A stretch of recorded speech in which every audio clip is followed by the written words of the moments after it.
السلام عليكم ورحمة الله وبركاته حبايبنا الغالين.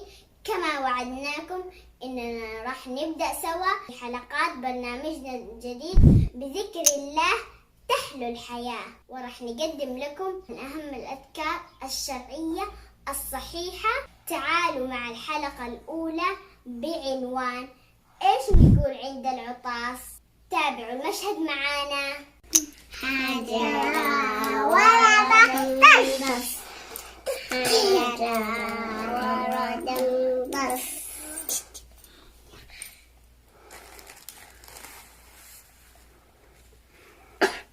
الحمد لله، يرحمة الله، يهديكم الله ويصلح بالكم.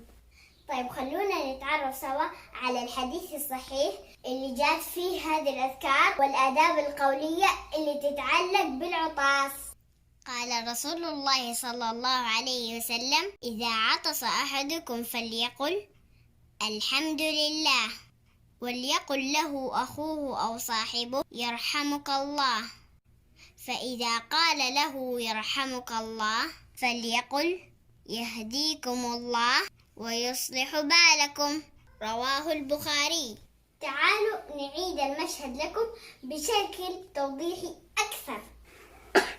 الحمد لله، يرحمة الله، يهديكم الله ويصلح بالكم.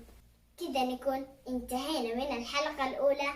أتمنى إنكم استفدتوا وإنكم تحفظوا معانا هذه الأذكار حلقة. ولا تنسوا تنشروا المقطع باللي تقدروا عليه، وادعموه باللايك، ولا تنسوا شعارنا الدائم بذكر الله تحلو الحياة. إلى اللقاء.